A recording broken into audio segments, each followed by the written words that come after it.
Boche Gold and Diamonds. Buy now, pay later.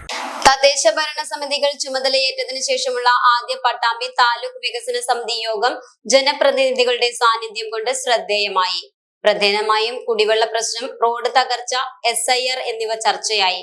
വേനൽ അടുത്തു വരുന്ന സാഹചര്യത്തിൽ കുടിവെള്ള പ്രശ്നം അടിയന്തരമായി പരിഹരിക്കണമെന്ന് MLA നിർദ്ദേശം നൽകി. വളരെ അടിയന്തരമായിട്ട് ചെയ്യേണ്ടതാണ്. അപ്പോൾ ഈ ഓങ്ങല്ലൂര്, അതുപോലെ തന്നെ മല്ലപ്പുഴ, പരുതൂര്, മുതുതല, പിന്നെ തിരുവേഗപ്പുറ, പുലിക്കല്ലൂർ, ഈ ജലജീവൻ പദ്ധതികൾ, അതോടൊപ്പം തന്നെ പുലിക്കല്ലൂർ പദ്ധതി, ഇതിന്റെയൊക്കെ ചോദ്യങ്ങളോടെ ചോദിച്ചിട്ടുണ്ട്. അതിന്റെ ഉത്തരങ്ങൾ നിങ്ങൾ പറഞ്ഞിട്ടില്ല. അപ്പൊ അത് കൃത്യമായിട്ട് എപ്പോൾ നമുക്ക് വെള്ളം കൊടുക്കാൻ പറ്റും? ഈ വേനലില് ഈ പദ്ധതികൾ ഉണ്ടായിട്ടെന്താ കാര്യം? ആളുകൾക്ക് വെള്ളം കിട്ടണ്ടേ?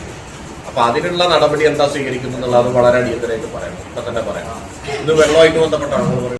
നിലവിൽ ജലജീവൻ മിഷൻ പദ്ധതിക്ക് സാമ്പത്തിക പ്രശ്നമുണ്ടെന്നും കരാറുകാർക്ക് 9,000 കോടിയോളം രൂപ കുടിശ്ശിക ആയത് പ്രതിസന്ധി സൃഷ്ടിക്കുന്നുണ്ടെന്നും ഉദ്യോഗസ്ഥർ പറഞ്ഞു.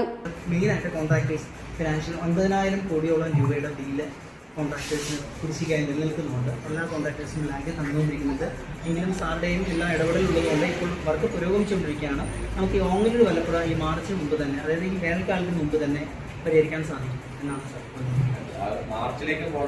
പട്ടാമ്പി നഗരസഭ chairman TP Shaji, block panchayat president AP Ramadas, Koppam panchayat president TV Vatsala, Vilayur panchayat president Neeladi Sudhakaran, Nagalassery panchayat president doctor Nisha, Paruthur panchayat president advocate Nisha Vijayakumar, Kulikkallur panchayat president VM Muhammad Ali, Chalissery panchayat president Ramla, Vallappuzha panchayat president Bindu Santhosh, Ongallur panchayat president PP Vijayan, Muthuthala panchayat president KP Mani, Thiruvegappura panchayat president Jameela, തഹസിൽദാർ TP കിഷോർ തുടങ്ങിയവർ പങ്കെടുത്തു. Time kids pre school, Mannannur road, Vaniyamkulam. .view news.